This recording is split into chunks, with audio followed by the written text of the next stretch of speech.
To run a successful candle business, you need to get good at two skills, not one. The first is candle making, obviously. You have to get good at the ins and outs of the craft. And the second is business skills.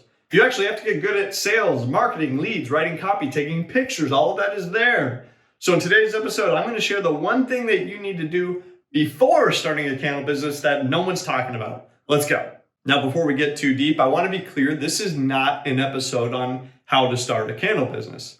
In fact, this is the episode before your candle business episode, because this is all about what to do before you go nuts getting ready for launch day. So this video is all about the 84 candle rule. And the 84 candle rule states that you should make at least 84 candles before you even think about starting a candle business. Now you take 80 of those candles and you give them away to everybody you know.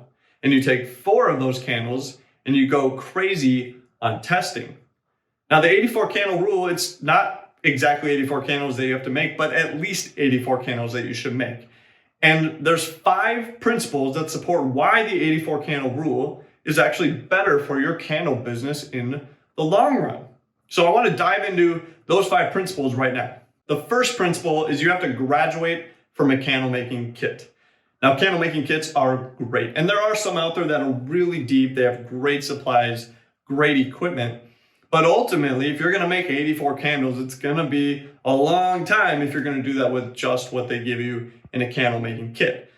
Most kits come with pour pots that are a little small. Most kits require you to use the double boiler method, which everyone should learn at some point. But being able to make a lot of candles, if you're really passionate about doing this, requires more than a candle making kit. And the reason this is important is if you're truly going to start a candle business, you're not going to be able to do it on the back of a candle making kit. You're going to need something a little more substantial, a larger pour pot, maybe a Presto pot for melting things, maybe a hot plate, whatever it is.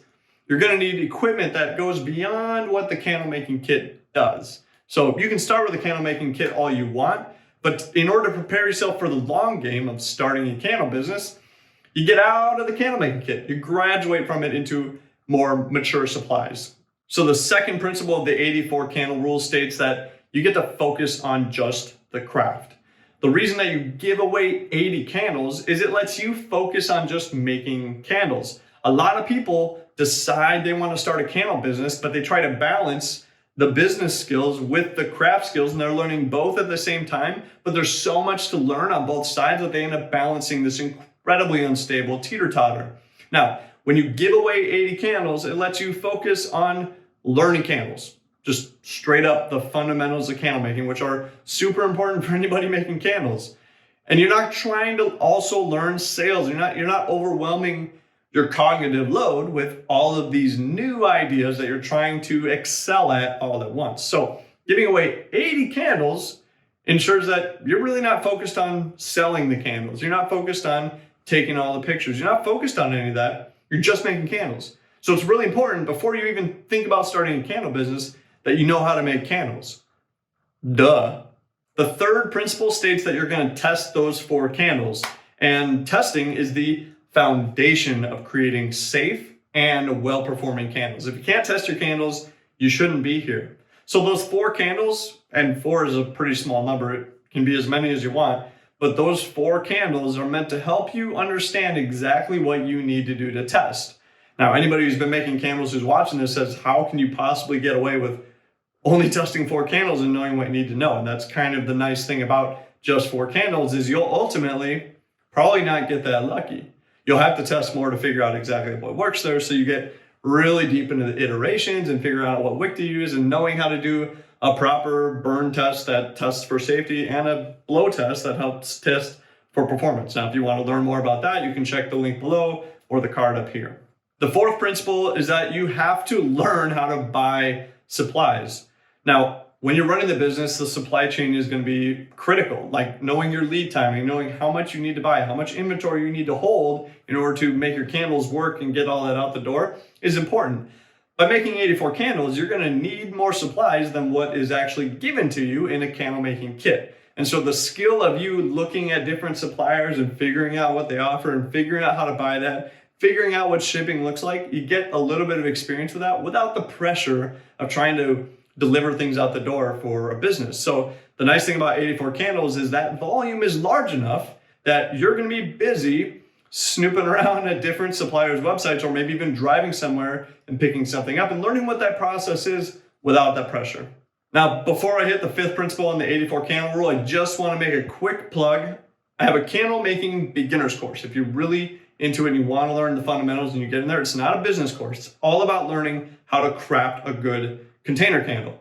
We use soy wax in the course, but ultimately these principles and the rules we cover, they apply across the board. But if you're interested in that, check out the link below. Maybe it's not for you, but maybe it is. Maybe it's exactly what you're looking for to take your craft to the next level, or just to get your feet wet. So the fifth principle of the 84 candle rule is that you should make a variety of candles.